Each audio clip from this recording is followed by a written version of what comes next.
9-10 जुलाई को जब भारी बारिश हुई तो ये जो धौलाधार जो हिमालय की पहाड़ियाँ हैं, इन पहाड़ों के इर्द गिर्द सब जिलों में भारी नुकसान हुआ, जिसमें जिला चंबा, कुल्लू, मंडी इन क्षेत्रों में नुकसान हुआ। तो तब से आप देखें, राहत कार्यों को देखें, राहत कार्यों की अगर समीक्षा करें और सरकार के अगर आप बयान को देखें, सरकार के द्वारा किए गए कार्य को देखें, तो ऐसा लगता है कि जैसे केवल और केवल कुल्लू, मंडी ही हिमाचल प्रदेश का हिस्सा है। जिला चंबा हिमाचल प्रदेश सरकार का हिस्सा नहीं है और ना ही हिमाचल प्रदेश सरकार की प्राथमिकता में जिला चंबा या और हमारा ये जनजातीय क्षेत्र भरमौर और जनजातीय क्षेत्र पांगी, इसका कहीं कोई उल्लेख है।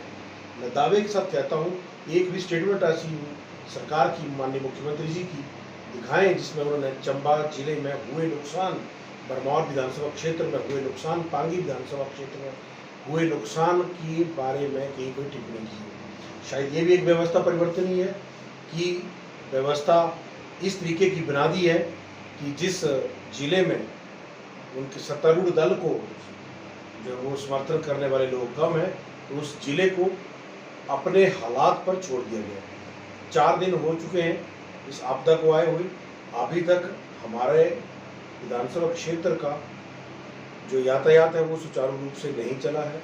जरूरी खाद्य सामग्री की किल्लत मेरे विधानसभा क्षेत्र में होना शुरू हुई है। रसोई गैस की भी लगभग अब समाप्ति की ओर जो है वो सिलेंडर लोगों के खाली हो रहे हैं। पेट्रोल डीजल की उपलब्धता यहाँ पर नहीं है। जल जीवन हमारा टोटल थम सा गया है।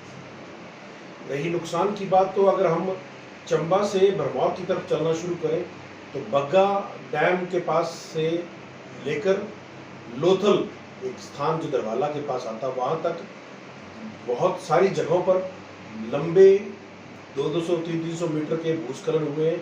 रोड का नामो निशान मिट गया है और वहाँ पर एक व्यवस्था परिवर्तन का एक और नमूना हमें देखने को मिल रहा है। सरकारी मशीनरी लगभग हाँफ चुकी है, तो इर्द गिर्द के स्थानीय जो पावर प्रोजेक्ट, स्थानीय लोग और NHPC के माध्यम से वहाँ पर राहत कार्यों की जो है वो गति को बढ़ाने की कोशिश हो रही है, जो लगभग नाकाफ़ी है। इसी रास्ते पे जब हम आगे चलते हैं, भरमौर की तरफ निकलते हैं, तो होली तक अगर हम देखें तो लगभग 25 स्थानों पर भारी भूस्खलन की वजह से रोड कट गया है या ऊपर से बड़ी बड़ी चट्टानें जो हैं वो रोड पर आई हैं, जिनको 34 दिन होने के बाद भी लगभग औपचारिकता मात्र एक गाड़ी निकलवाने लायक रास्ता बनाने के लिए भी लोगों को संघर्ष करना पड़ रहा है। 2 लोगों की इस आपदा में जो है वो जान जाने का अंदेशा है। एक राहत कार्य कर्मी दंजो के पास किसी टूर ट्रिप में लोगों के साथ गए थे, वो लापता हैं। दूसरा, गहरा के प्यूरा नामक स्थान से भी एक व्यक्ति जो है वो नदी के किनारे थे और वो उसमें उनका ऐसा लगता है कि नदी में डूब चुके हैं। अभी तक भी उस बारे में कोई सूचना नहीं है। गरौंडा पंचायत होली की दुर्गम पंचायत है, वहाँ पर उसका टोटल संपर्क जो है वो शेष दुनिया से कट चुका है। कुंवारसी पंचायत में लोग अपने घरों से बाहर निकलने के लिए रस्से का सहारा लेकर, क्योंकि जो छोटी नालियाँ पुलियाँ वो सब बह चुकी हैं। मोबाइल नेटवर्क 3 दिनों से यहाँ बंद था। पिछले कल रात को जियो के अधिकारियों ने, कर्मचारियों ने दिन रात सेवा कर भरमौर विधानसभा क्षेत्र में मोबाइल नेटवर्क और इंटरनेट की सुविधा को सुचारू रूप से चलाने में जो कार्य किया है, उसके लिए हम तहे दिल से जियो मैनेजमेंट का आभार व्यक्त करते हैं। लगभग 4 किलोमीटर के जो स्ट्रेच है बग्गा से लोथल के बीच, ये बार बार भूस्खलन होता रहता है। ये कच्चे पहाड़ का क्षेत्र है, तो जो भी इंटरिम अरेंजमेंट अब प्रशासन के द्वारा किए जाने की कोशिश हो रही है वो नाकाफ़ी है। 1-1.5-2 महीने के बाद हमारे विधानसभा क्षेत्र में विश्व प्रसिद्ध मणिमहेश यात्रा शुरू होने वाली है। पिछले वर्ष को भी अगर हम देखें तो मणिमहेश यात्रा के दौरान एक पुल टूट जाने से यात्रा अवरुद्ध हुई थी।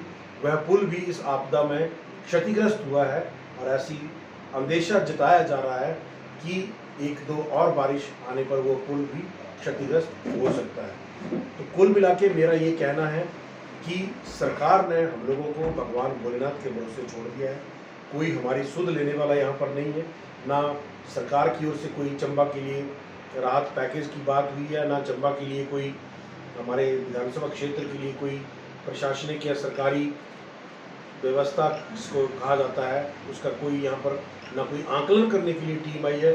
लोगों के घरों में दरारें पड़ चुकी हैं, लोगों के बगीचे जो हैं वो बह चुके हैं, इतना ज़्यादा नुकसान हुआ है। तो मेरा प्रेस के माध्यम से, क्योंकि हमारी आवाज़ जो है वो सरकार तक पहुंच नहीं पा रही है, हमने बहुत बार कोशिश करी है संपर्क साधने की।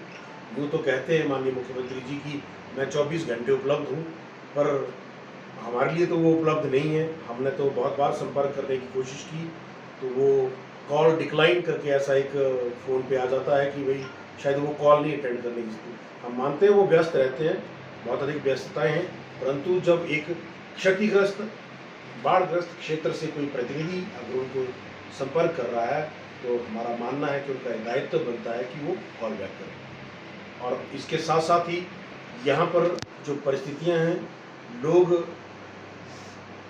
बीमार होने की इजाज़त तो लोगों को नहीं है, क्योंकि बीमार होने की स्थिति में या जिन गर्भवती महिलाओं की डिलीवरी इस दौरान होने वाली है उनको भी, तो हम कहें ये भी एक व्यवस्था परिवर्तन है कि उनको भी सरकार की ओर से ऐसा कुछ शायद व्यवस्था की गई है कि अपनी डिलीवरी को होल्ड कर ले, क्योंकि भरमौर से चंबा बीमार व्यक्ति को या गर्भवती महिला को वर्तमान समय में पहुंचाने के लिए सरकार की ओर से कोई व्यवस्था यहाँ पर नहीं की गई। विचित्र परिस्थिति बनी है। पांगी घाटी शेष दुनिया से कटा हुआ है।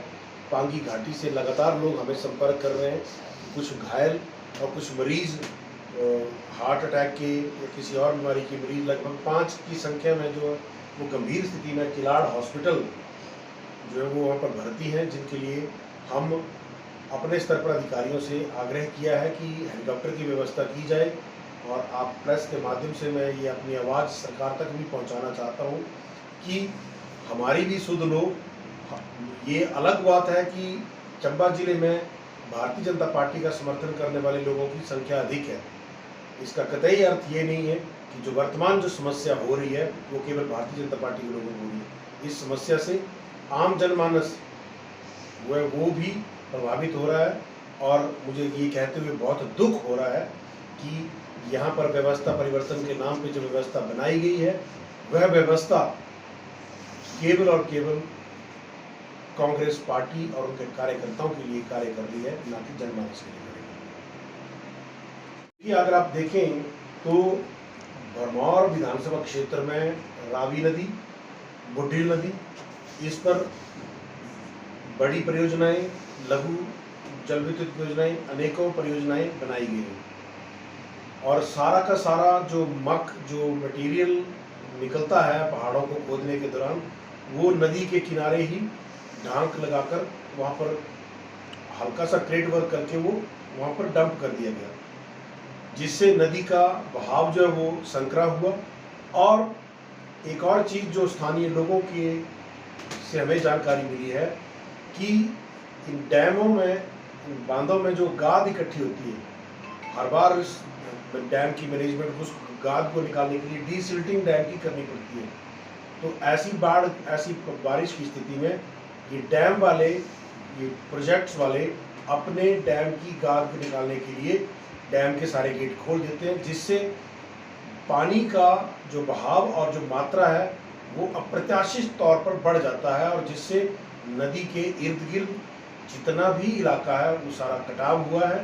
जितना आप देखें, ये मेरे केवल बात आरोप प्रत्यारोप की नहीं है, मैं ये आग्रह करूंगा सरकार से कि यहाँ पर जियोलॉजिकल सर्वे की टीम भी भिजवाई जाए, जो ये देखें कि किन किन स्थानों पे माइनिंग, खनन विभाग जो है वो आके भी देखें कि कहाँ कहाँ पर यहाँ पर अवैध डंपिंग हुई, और जो डंपिंग इस बाढ़ ने जो वो हटा दी, अब वही वापस रावी नदी ने अपनी टेरिटरी को क्लेम किया है, और वो हालात यहाँ पर बन चुके हैं जिससे हमें लगता है कि अब हमारा रास्ता जो है वो अस्थिर हो गया है और लंबे समय तक अब हम लोगों को इन समस्याओं के साथ जूझना पड़ेगा, जीना पड़ेगा। सरकार ने हमें हमारे हालात पर छोड़ दिया है। मैं पुनः बार बार सरकार से आग्रह करता हूँ कि व्यवस्था परिवर्तन का जो जुमला है उसके कुछ छींटे मेरे विधानसभा क्षेत्र पर भी पड़ने चाहिए, तभी हम सही मायने में हम मानेंगे कि सरकार कुछ कार्य कर रही है। मैं तो ये भी कहना चाहूँगा कि सरकार अपने उद्देश्य से भटक चुकी है, सरकार अपनी शपथ से भटक चुकी है। जो सरकार ने जब गठन के बाद एक शपथ ली थी कि मैं समूचे प्रदेश का प्रत्येक व्यक्ति का बिना किसी भेदभाव के, बिना किसी पक्षपात के मैं उनके हित में कार्य करूंगा, हमें लगता है कि हमारे साथ भेदभाव हो रहा है। ये आरोप की बात नहीं है, ये बात सत्य है। आप देखें जहाँ जहाँ भी सरकार का बयान आ रहा है वो केवल मंडी और कुल्लू को नुकसान को लेकर आ रहा है, चंबा का कहीं कोई जिक्र नहीं है। डॉक्टर साहब कहते रहे आज़ादी के इतने वर्षों तक भी हमारा विधानसभा क्षेत्र शेष दुनिया से केवल एक मार्ग से जुड़ा हुआ है। हमारी ये विशेषता मांग है, हर बार हम ये मांग करते हैं, हमारी प्राथमिकता में भी ये बात शामिल है कि मुझे मेरे विधानसभा क्षेत्र से बाहर निकलने के लिए वैकल्पिक मार्ग की व्यवस्था होनी चाहिए। मैं एक क्लू सरकार को देना चाहूँगा। बग्गा में एक डैम है, बग्गा से जब हम बरमौर की तरफ आना शुरू होते हैं तो हर 10-15 किलोमीटर पर आर पार क्रॉस करने के लिए पावर प्रोजेक्ट्स के द्वारा ब्रिजेस बनाए गए हैं। पारली पहाड़ी पर भी लोग रहते हैं, इस पहाड़ी पर भी लोग रहते हैं। तो जहाँ कच्चा पहाड़ है, खासकर ये बग्गा से लोथल का एरिया जो है, जो कच्चा पहाड़ है, ये कच्चे पहाड़ में नियमित अंतराल पर भूस्खलन होता रहा है, पहले भी होता रहा है, आज भी हो रहा है, आगे भी होता रहेगा। इसको रोक पाना संभव नहीं है।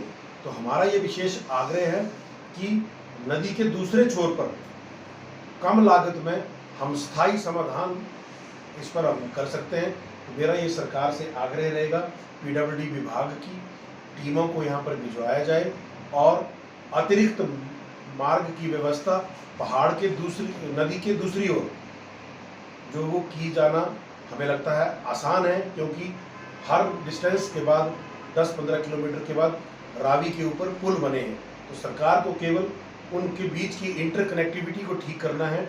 ऐसी स्थिति में हम कभी भी शेष दुनिया से कटा हुआ नहीं महसूस करेंगे। ये बात सत्य है, बिल्कुल समझो। ये बात केवल सड़क की नहीं है, पुल की नहीं है।